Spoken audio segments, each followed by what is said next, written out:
Welcome, everyone, to Awesome Truth, a wrestling book club. I'm your host, Steve Semino, and with me, as always, is my co-host, Walt Schwenk.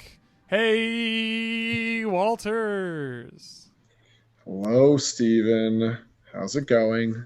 My friend, it is going very well. We are back on Awesome Truth, and today we are doing what we said we wouldn't do. I guess what we said we would do, but what we what we spent weeks and months already doing, and now we're going back to talk one more time, Walt, about WrestleMania XL. To talk about WrestleMania XL Beyond the Curtain, the documentary on YouTube that WWE put out there. Weirdly, strangely timed, a lot of back and forth. You know, I would say it is the most hotly anticipated WWE YouTube exclusive documentary of all time. There's a lot of qualifiers in what you just said there, but this was on the docket a while ago when we were talking about WrestleMania, and then somehow it just never made its original air date. I'm not exactly sure what that was about. I would say hotly anticipated because it didn't make its air date, and everyone started going, why didn't it make its air date? What could possibly be in this documentary that, needs approval by certain, people involved or something along those lines? So there was a lot of scuttlebutt and conversation about why this thing took, 2 months and change to come out, at least. So that is my first question with this. Before I give a general impressions and my overall thoughts, but do we know exactly what changed? Has that been documented at all, or is it kind of just like this general feeling of certain people weren't happy with the original conceit or execution, and therefore we had to just do reshoots or whatever the hell it is they did exactly? I never saw anything. Certainly, I mean, I'm sure they wouldn't tell us. There's no reason to share why. But I mean, you can only assume it's because of Rock. I think that was everyone's guess. That seemed to be the rumor, and I think where there's smoke, there's fire in that regard.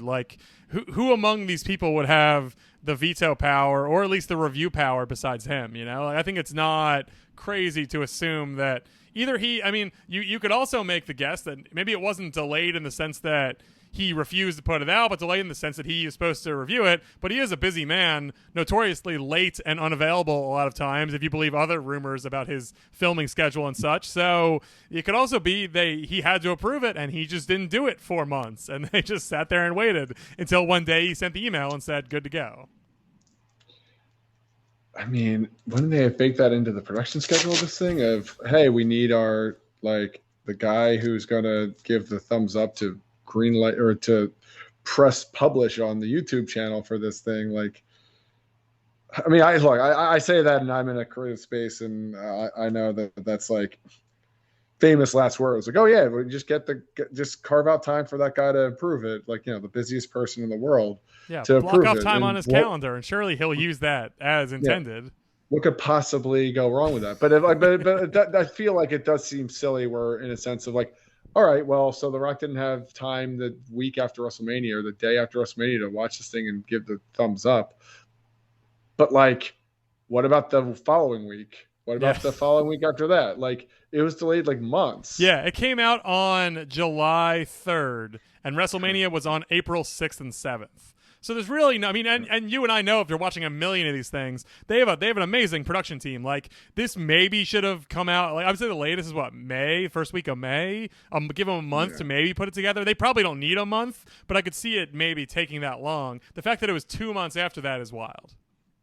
Yeah, and that screams reshooting or another hey, we need to rethink this whole thing, or it screams let's take a wrecking ball to this thing creatively, which, to me, I'm well, what the hell did the first iteration look like where this is where you ended up?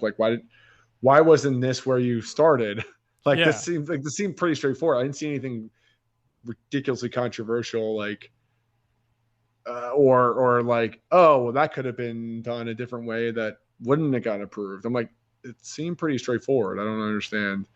The only thing I can think is there's a lot of Rock talking head in this, and that has to be where the trouble lies. Again, whether it's getting Rock the time to sit down and do the talking head or to approve his talking points either before recording or afterwards to look at it all cut together. Like, I imagine maybe all of the above too. Like, maybe it was hard to find the time to get him sit down.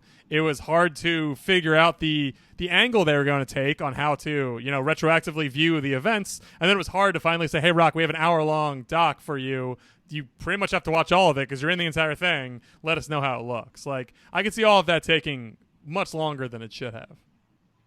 Right, that's fair. Which is silly, but to your point, it is what it is. Like, it's a documentary in the sense that it's footage of things that occurred. I know they want to put their spin on it. They want to make sure it's presented the right way, especially, again, involving certain people. But it is what, like, and the story was so out there, too. Like, the backstage machinations of this whole process were as public as it can get. Like, everybody who follows wrestling online knows the ins and outs of how we got to Cody beating Roman. So it is weird to have to, if you're trying to finagle that story or refine it just right, that also is kind of stupid because it's like everybody knows what happened. There's really no need to shine it. Like, it worked out great, and it's very apparent to everybody that there were a lot of twists and turns here. Right, and that's the thing where when you see those scenes of like The Rock saying, "Hey, so this was a pivotal moment, and we had a choice, and I more or less had the trump card, and I am the guy who made the choice." Like, I know people had issue with, oh, he's such a diva. I'm like, yeah, he told us exactly what we all knew. Like, he didn't tell me anything that I'm like was shocking. And whether I want to give him like all the credit in the world, or maybe it was a creative conversation about he's going to turn into this final boss and this is the way we're going to go and Cody's going to get the chance. After all, it's like,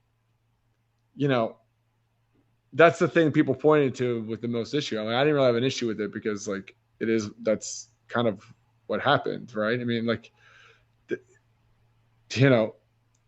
so he's a superstar. He's, the most famous wrestler in the world, if you count, meaning going from wrestling to entertainment and still bringing that shine back to the business. Like, he is that, like, objectively he's that guy, and objectively Roman Rock is the biggest match. So yeah, it is silly to be like, I can't believe Rock would want to have the biggest match at WrestleMania, because like, why would he not? Like, it would just be weird to assume he would say, no, I'll take the back seat, like, so it is weird to get mad at him for, like, it is as silly as Rock can be and as complicated and, probably egotistical as any star with his mega wattage would be. But despite all of those things, yeah, nothing is unexpected. Nothing is surprising.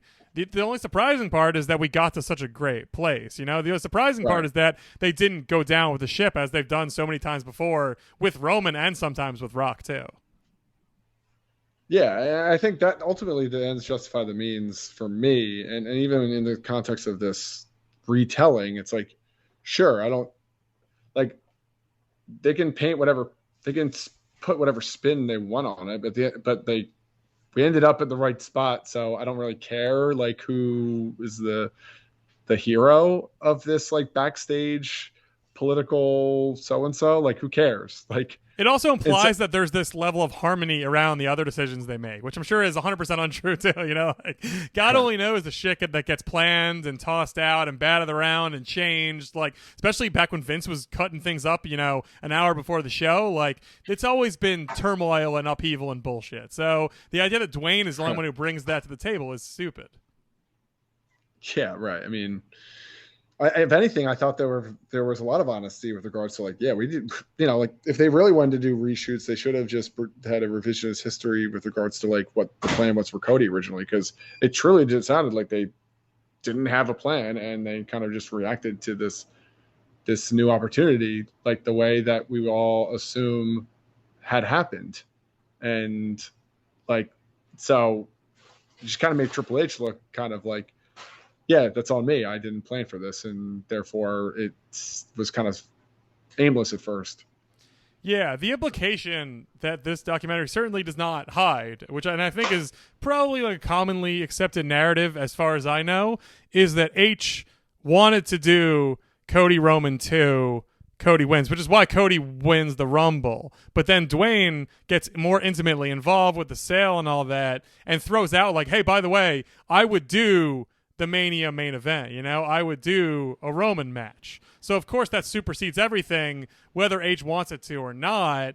But they can't really pivot away from it in January because there's no reason to have someone else win the Rumble. And H is probably also thinking like, if Rock backs out or gets hurt or whatever, like then it's just full steam ahead with my plan. And then obviously all the events occur that lead to it going back to that in the first place. But yeah, it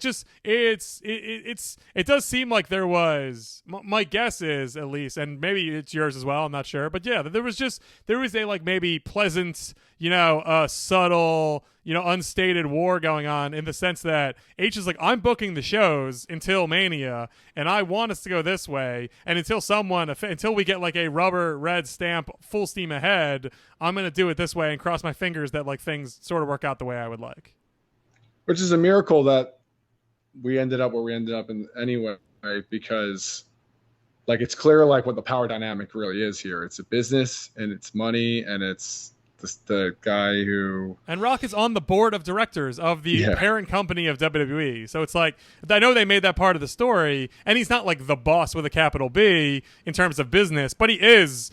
I'm sure his insight into, if he wants to have a say in what's going on, certainly if he wants to participate, I'm sure it is strongly listened to, And it's hard to argue with him too. I mean, like, I don't know if I'm the biggest believer of like, oh man, you got to get the biggest WrestleMania main event you could possibly have with this guy who just hasn't wrestled in 20 years. Like, I mean, like, I think they proved actually how wrong that logic was, because like half the fans who buy tickets every week and every month, like revolted on that idea. And also like, that was the biggest WrestleMania of all time regardless. So you might as well give creatively a story that made sense versus just shoehorn this golden opportunity with a megastar. Like there's a way to do both, and they ended up with that solution, and here we are. Like it worked out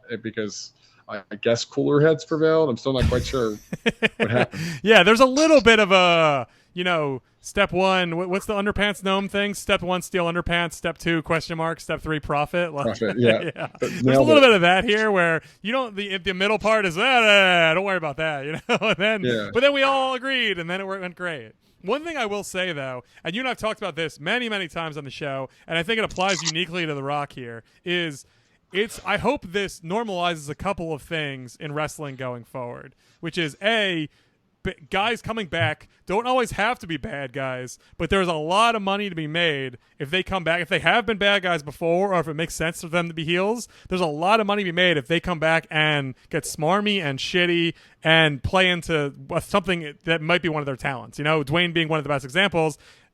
Face Rock is beloved. Heel Rock is a great character, and obviously they ran with it. We talked about it already. It's really good they did that. And they evolved it a little bit too, which I like. To fold in current events and everything. Yeah. And the bloodline story made so much sense. Why would Rock not involve himself with his family members who are bad guys? So he has to be a bad guy by proxy, Yeah, right. Yeah. And he's a great bad guy. He just, so, like, especially right now, like, and especially like as they reminded us at the end, where we left Rock, he was still a bad guy. So it's not like I was a little concerned that they were going to do Rock turns face on Roman, and helps Cody win just to get the rub from Cody. But as far as we know, we look like we might be building to Cody versus Rock at Mania next year. Certainly a possibility. So that's great. The fact that it wasn't a 2-month thing that was then wiped away is very encouraging as well, because it means there could be more of this, which we all really liked. Because also in the context of like outside wrestling fans, like, do they know the difference between a Roman Reigns and Cody Rhodes? Like, I don't know, probably not. Like with that logic of like, oh, we want the biggest main events. Like if you have The Rock versus anybody, that would entice them no matter what. I mean, obviously there's like the family angle, but like, do people even know that Roman Reigns and The Rock, who don't watch wrestling, are related? And is that going to make them buy anything wrestling related? Like, are they going to go, Roman Reigns was the 12th lead in Hobbs and Shaw in a no dialogue role? Like, I love that guy. Yeah. They're not all 7 people on Twitch that like went deep shit over that announcement that Roman and The Rock were going to headline WrestleMania. Like, yeah, sure. Seems like those guys were invested no matter what. I will say the clips and I know that those are cherry picked clips of random people on Twitch, on YouTube, whatever their streamer choice may be, and they are just WWE sycophants. So I understand that, but those people are the saddest people I've ever seen in my entire life. The lamest people. Like, I mean no ill will towards that. I just mean the fact that you could be watching wrestling every week and truly think that a shoehorned, manufactured Rock Roman match is unbelievably exciting. And and you're not Pat McAfee. You're not paid to build hype. You are, or if you're paid, it's a nominal amount of money. It's Twitch, pennies. So like, but the fact that they are that pumped, like, and I love that the where we went from there just makes them look even more foolish, because no one with any sense of wrestling was excited for that highly produced match to take place. Right. I don't know. Unless you're the biggest mouth breather in the world, which there are people out there who do breathe through their mouths that exponentially. So they might have been into it. I've never met anyone who wanted that. So, I mean, for what that's worth, maybe my smarkosphere is so smarky and whatever, I also don't really talk good. to That's good though. It means you're talking to good people with Right, sense and that's heads and logic. So, but good for them to go on Twitch and like go ape shit for it. I guess they got included in a YouTube documentary now, so that's good. Yeah, they're probably more than happy to highlight themselves as weird Twitch streamers who watch wrestling and react. That's true. I was gonna say one more other point I was gonna make though is in watching this, and you and I talked about Dwayne a lot, especially in the last couple months, as we said. I feel like Dwayne is, and I think I'm echoing a point you made too, so you could please go into detail on your side of this. Dwayne is approaching Hogan levels of full of shit, I would say, in a lot of ways. He's got a real Terry vibe to him in some ways. Way more benign, I would say, than Terry, but definitely seems like he's just been around like the fake worlds of entertainment and wrestling so much that he, up is down when he wants it to be. But I will say, I do believe that Rock's reactions and emotions and feelings when he's in and around wrestling are as honest as he can be. Like, I believe that when he turned this, especially when he plays this character, I think there's it seems like there's a true freedom and joy he feels in being an asshole and being a bad guy, in leaning into this side of his persona, and I don't think there's I don't think he would do it, or at least before this, I think this was such anathema to him. Like, I will not do this. I must smile. I must kiss babies. I must, high five children. But hopefully maybe there's a little bit of hope here that like he uses this not only to be a bad guy in wrestling, but to be more flexible in his presentation otherwise, because there's so much potential in Dwayne "The Rock" Johnson that has been so shut down for a decade as he tries to be this Arnold type guy. And it's just like this, it's just, I think that was just so refreshing for everybody, is seeing that what felt like genuineness to some extent coming from Rock throughout this whole process. Yeah, I mean, people are gonna get a certain way about The Rock because it's like the guy doesn't take criticism anymore. The second he reads one tweet that's negative, he's going to change his tune immediately. And like, that's all well and good. Like, yeah, that's silly and frivolous, and that you stand for nothing, and like, which I imagine most celebrities are kind of like that anyway. I think for me, and the comparison is apt in a sense that like, if Hogan was in the same situation, how would this have unfolded? And the answer is he would have just trucked the hell through. He would have trucked the hell through, because at the end of the day, Hogan is playing for an audience of one, which is himself. He's always been like that, which is why he never wanted to turn heel in the first place. And it took him so long. And clearly that was like the right call. If you read the room for a second in the mid to early 90s, he would have realized that was probably the right call. And then when he finally did, it was a huge hit, and then he rode that into the ground over the course of the next 5 years. Right, but then he failed to read the room, and it's like, and do something else. Yeah. But he, so you to me, I give The Rock a lot of credit, and it sounds like contrarian at this point because a lot of people just feel a certain way about him and all that. But like, it's true. It's just like, this guy could have just murdered this event, and he didn't. And not only did he not, like, sure, I don't care why he didn't. The fact of the matter is he didn't, and he gave us something worth talking about and more enjoyable I'm of the opinion that's actually great. Like, and not like, oh, he's a piece of shit celebrity who like had spineless and coward, and or like that's just how I feel about the whole thing. No, I Ultimately, agree. I think it is. It's I don't want to. Courageous is way too strong a word, obviously, but sure. it is. But within the context of what happened, like you said, he did not need to do this. He could have flexed his muscle. He could have made this happen. But he read the room. It's a great way to put it. He read the room. He read the crowd. He listened to them, and he realized it was going to blow up in his face. Or someone helped him realize it. Again, unclear exactly how that all played out. But he had the final call. Like, he could have demanded Roman Rock, and we would have got Roman Rock. And instead, it became something so much better. And he got he took the. It's very circumstantially beneficial that it was a 2-night Mania too. Thank God for that. Like, for so many reasons, thank God and I know SummerSlam, I believe, is transitioning to 2 nights as well. And friend of the show, Matt Rice, was there in Cleveland for most recent SummerSlam, and I think he would probably very strongly agree that these things just need to be 2 nights now. There's no reason not to. They can clearly sell out both nights. They just sold out a SummerSlam with like Gunther and Damian Priest and and Solo Sikoa in the main event. Like, they can sell out no matter who's on the card at this point. They have a free reign here, and especially if they're going to put out Manias with Rock on the card, they're not going to worry about. They're printing money at this point, so it is the perfect time to do 2-night events. But having a 2-night Mania allowed Rock to take that secondary main and still save face and still be a focal point of the show. It was like, thank God all of those stars aligned, because I don't know if he would have stepped back to be the opener. I find that a little harder to believe. But if you can say, Dwayne, you're still in the Mania main event, we didn't lie to anybody. You're just in the tag match on night 1. Like, it was very, very fortunate.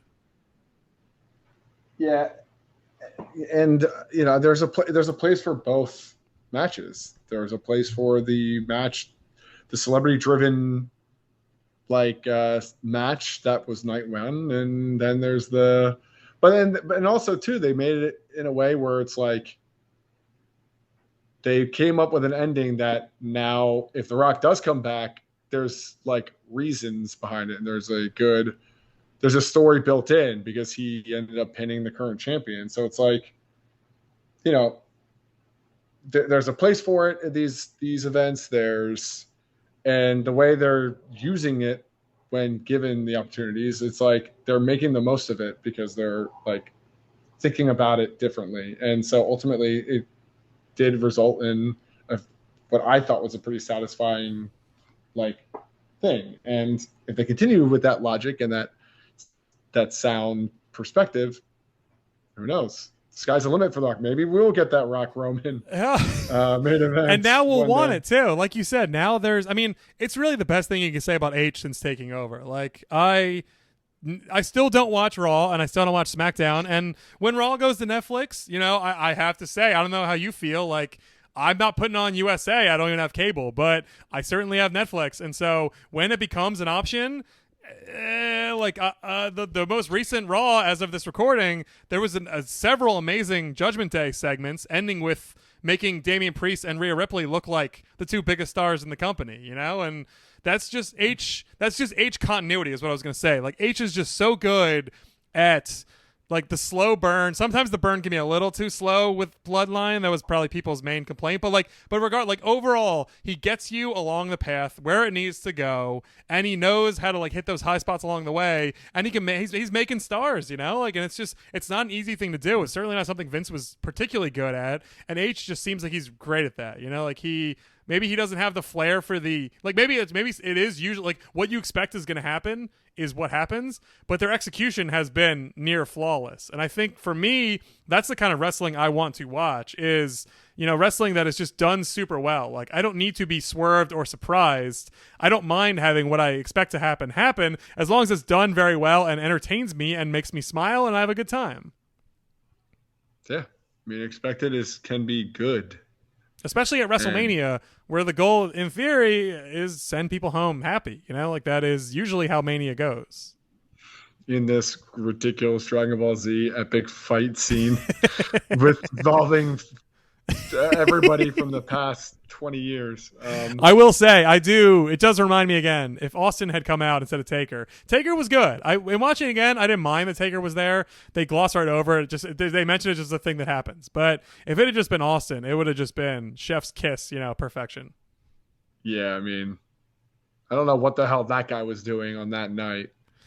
Yeah, what was it? I don't know if we'll ever know exactly what it was, but yeah, it's amazing they couldn't just cut him a check for X money. Like what was his schedule that day? Yeah, is he just hunting? Like he was obviously watching. I guarantee you, he was watching WrestleMania at his house. He's so still podcasting. Like I don't know.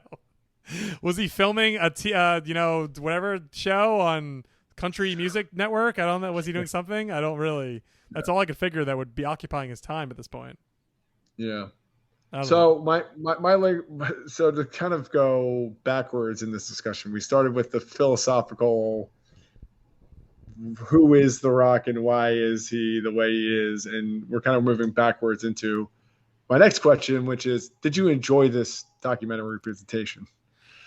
I found it funny that this was called WrestleMania 40 Behind the Curtain, and it was about two main events. It's like there were 12 other matches on the card that are not mentioned in any capacity, which I mean these were big main events obviously, and the whole story was the main, so it's not crazy they did that, but it just makes me laugh that like Becky and Rhea and what else was on this card. There's a ton of stuff on this card. The Usos, which is a horrible match. I guess Sammy. This isn't really helping your point. Yeah, you can't remember. Perhaps it was not the greatest card in the world, but it is just funny that like they don't mention anybody else. They don't even bother. I mean, I guess they don't pay lip service to the women. They ignore them entirely, which I'm like, well, if you're just gonna mention Bayley won the belt for 5 seconds, I guess don't mention Bayley won the belt at all, because who cares? But I mean, they don't mention the Drew thing. They don't mention Punk. Like I mentioned Punk for 5 seconds too. So I just found that a interesting side element. I don't think this needs to exist every year necessarily, though I know they do make these, especially back in the network days, they made them sort of one-offs, maybe 1 or 2 a year. I found it to be long and annoying to watch it on YouTube, but it was a fine recap of a time and place that had a lot of backstage kerfluffle that was interesting to see how they would sort of crystallize it and explain it to a mass audience. So it was like a cultural artifact of interest, but I would not say I found it to be very good. Interesting. What were your thoughts? I enjoyed this. Okay. Thoroughly. And thoroughly. I don't know if it's would you say it was a treat? I would say it's a treat. Wow. Didn't cost me a dime. That's true.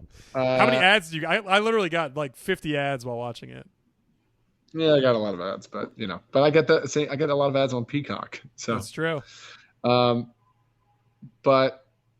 it was that kind of ESPN. I don't know if that's because Tom Rinaldi was the narrator here too, but like that did feel like an ESPN like E60 kind of presentation, which I enjoyed. Like, because if you're gonna give me a WrestleMania recap, like this felt more in line with like a sports kind of presentation, and I like that. And also like, I know it's like, it's stupid to say that this is exclusive behind the scenes look, because we get this all the damn time now. And like WWE has at least 20 different iterations of this, but this did feel very intimate look at like the process of putting together the main event.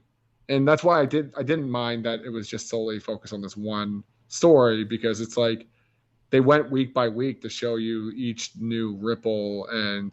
And so part of it was like, wow, this is a really nice recap, because like I didn't watch every Raw, I didn't watch every SmackDown, so a lot of that stuff like was new to me. I don't know if that's a good thing or a bad. That probably says more about me than it says about anything else. But it says that you're smart. Fair. I mean, yeah, there was a lot of wasted time, but that I missed. But I just think that like this was a nice way to recap what was like a historic WrestleMania, and also getting the insights, whether it's bullshit or not, from the main players in this way. It felt long, but at the same time, like I got everything I needed in order to feel fully like to make it feel fully like a exclusive behind the scenes like presentation. Yeah, I don't disagree with that. They what I think I really did enjoy is they don't try and play kayfabe at all. You know, they like we've talked about that. Mm-hmm. That's a little bit of a relic of network docs of when we started the show as opposed to in 2023 2024, but still it's they like you said they do play it like it is just, you know, a backstage.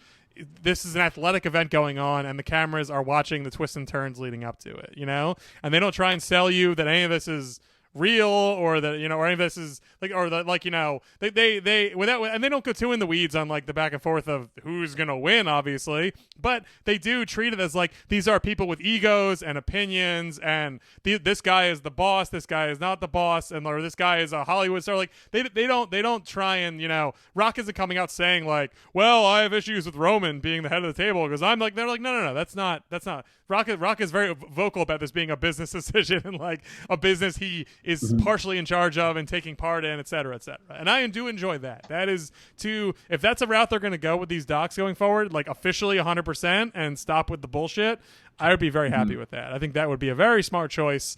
And, you know, and be honest, it's better if you're trying to market to a YouTube audience of people who, you know, might have stumbled upon this and don't care about the product so much. They're just curious about what happens with The Rock at that show that happened a few months ago, you know? So in that sense, I did really like that part of it a lot. Yeah, I think that's a good thought too with regards to, like, you know, we talked a lot about, oh, well, if you have a WrestleMania main event with Roman and The Rock, like that surely will attract outside eyeballs. It's like, you know what actually is a platform to attract outside eyeballs is YouTube. Yeah. Because there's a low barrier to entry there, and you might intrigue people with this enough to feel like they actually missed something versus putting on this main event with the hopes of all of those like former wrestling fans, non-wrestling fans to like pay money to invest in it. Like you alienate the people who have been putting money into this giant machine and making it $1 billion company. So like, you know, YouTube's a great place for those experiments. Yeah, I mean, WWE's in a fascinating place right now in that regard too, because like you're saying, they you know, in this show in particular, they went with the voice of the, you know, couple million people who, you know, closely follow the products, who watch on TV. Like they clearly listen to those people, you know, and I think that was a smart decision because they're the ones that, in particular, who pay for your show, who are the crowd, who provide a lot of the juice and enthusiasm that make a show memorable, you know, that make a main event legendary. You can't do that if your crowd's sitting on their hands, if your crowd's being bored, or if, like we just watched in that horrible Sting Hogan match, if you build to quote unquote the biggest match in WCW history and you fuck it up and the crowd is sleeping, you know, because it's so goddamn boring, you're ruined, you know? Like you have to a certain extent give them what they want and do it the right way. And so I think WWE's in a place right now where like they are very self-sustaining even if they only play to that crowd. You know, like obviously they can, when Rock is around and when they have the opportunity, I get what they want. They, you know, they put out YouTube docs, they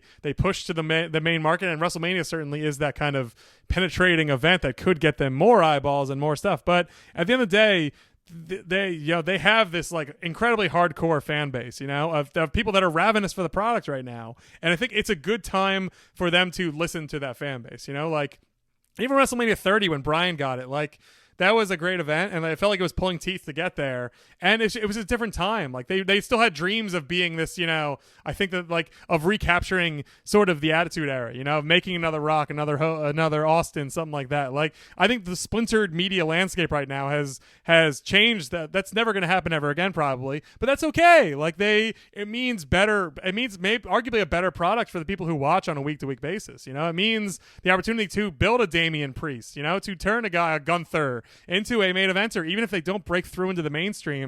They don't need Gunther to be on like Regis and Kathy Lee, you know, like they don't need these guys to be, and girls even, to be stars upon stars. Like they can make wrestling stars and have good wrestling shows, and everyone will be excited and it'll be great. And like that is a perfectly fine ceiling to have. And I get the vibe a little more that might be more Triple H's speed than Vince's speed. You know, like H is literally a wrestler. I think he's probably more concerned with putting on a good wrestling show that makes everybody happy. Yeah, I mean, just to put a bow on it, it's like Could you imagine having a star in WWE where people reacted the way they did with Cody, the same way they did with Daniel Bryan? Like that was like, and I don't know. I don't know if that's a fair comparison because like maybe people cared a lot more about Daniel Bryan back in like 10 years ago, or maybe people care more about Cody now, or like I don't have a good like decibel reading as to like which crowd was hotter for which star, but like the fact of the matter is they both almost got usurped by like part-time Hollywood stars, and the crowd reacted exactly the same in a way that overtook the main event both times, and it's like you could look at that and be like, oh, wrestling fans are just don't get it. They're so stupid. Or like maybe you could look at it and be like, wow, we are so lucky to have built another star that people care about or invested in so fucking much that they're going to like trend about it, or they're going to overtake a stadium because like we've learned time and time again, part-timers, while they can be great, typically are just tourists, and people who are attending these shows are invested in Damian Priest, to your point. So like they want to see those people win and succeed and complete story arcs, for God forbid. So like, like, so I guess my point is like, wow, we actually built a star. Like people care enough about in Cody the way people cared about Daniel Bryan. And that's a good thing. That's a really good thing. Like it shouldn't be ever considered like, oh, that sucks. Like, yeah. Oh, you're just doing this too because the fans got too loud and were too annoying. It should be a celebration that you have someone they like this much, that they actually want to see. They want to pay money and buy his merch because they enjoy his wrestling this much. That is a win. Yeah, and guess what? They'll continue doing that all summer. And especially fall, that's what I was going to say as sort of a follow up, and using 30 as a comparison. And we shouldn't do that too much because we're going to go forever if we just keep doing that. But as we've talked about a million times, and as you always joke about, Bryan wins at 30. Who's Bryan's next opponent after that? Oh, are you asking me? Or yes, I'm asking you. I want you to say it because it's your favorite. It's Kane. Yeah, it's Kane. It's got to be Kane. They take the hottest angle they have in years, and they run him into fucking Kane, and they kill his momentum, and he obviously gets hurt and all that too. But it's over. The second, it's an amazing moment at WrestleMania itself, and then it's over, There's no aftermath. Look at where we are right now. There's not only does Cody win, there's then, again, they put Solo Sikoa in the SummerSlam main event. They have a story that goes this far that is still satisfying people, and it's not a rematch against Roman. It's not hot-shotting the Rock thing as fast as they can to keep it going. They're just slotting new people in and keeping things, and they have a plan for Cody after his coronation, which was about as exclamation point esque coronation as there could possibly be. So again, to me, that's just like it's not the best thing I've ever seen. Like it's not a top 10 all-time moment, but it is a great moment. It was an exciting moment. It was a lucrative moment, and it's still going on. Like you said, it's still happening. The summer has been pretty entertaining in its own right. I think that's just such an impressive thing, and that's what I like to see in watching this doc, using as an example of just a creative team that has its head on straight and is making good long-term decisions. And that that makes me want to consider watching Raw again, which is heresy as of like a year or two ago. Like truly you'd look at me like I had two heads. You'd be like, why would you do that? A creative team that has their head on straight, and somehow Bruce Pritchard is still around. that was in my notes. Like, how does Bruce still have a job? You would have thought he would have been, when Vince was gone, Bruce would be the next guy out, and instead Bruce seems like he's like H's right hand man. So it's amazing what a podcast will do for your career. You know what? Whatever value he provides is not something that we can necessarily suss out on our ends, and that's okay. If H thinks he's good, I guess that is fine with me. I would assume at this point, if H needed to clear a house, he probably would have. Yeah, I don't think he has to keep. Yeah, I think he had carte blanche to dump as many people as he wanted, especially if it made the bad news go away. I'm sure he had very open authority to do that. So, I guess Bruce is here to stay. Fair enough. I mean, he makes for a good talking head. Yeah, fodder, I think. He sure does. All right. Well, you said it was a treat. I say it's a little less than a treat, but it's good. I think it's just, it's not a bad watch. It's a weird watch in July and August when SummerSlam is already over, but it's, they could have, it's like I said, it's a step in the right direction. It's a nice reminder of a very well executed WrestleMania season, which is not always the case either. So hooray to them for connecting the dots and going A to B to C, which is one of my favorite things in wrestling. So Yeah, his continuity, I think, is the key word that you used before, and one that I would just rubber stamp and exclamation point, and yeah, consistency. Yep, it's key. Be consistent. It's It's very key. key. Well, It's very key. if you want to watch WrestleMania 40 behind the curtain, it's available on YouTube. If you want to hear us talk more about WrestleMania 40, which we did for quite a long time earlier in 2024, you can find all of those episodes in our archives at awesometruth.libsyn.com. You can subscribe to us on Apple Podcasts and Spotify, wherever you get your podcasts, for episodes new and old. You can go back into our archives that way as well. Walt, great to be back. Great to talk about WrestleMania 40 one more time and then never talk about it ever again. Great. We did it. Done. New content. I don't know what that new content is going to be, but new content. I hear there's a Damian Priest documentary. What? On Peacock? Oh, I don't know. All right. Well, someone mentioned it. Done. Add it to the list. Great. We talked about him already, so that's a smooth segue. That's continuity, right? And consistency. Continuity is key. Or consistency is key. They're both key. They're both very. I think we said they're both key. So I know what it's called. What is it called? Mr. Luger. All right.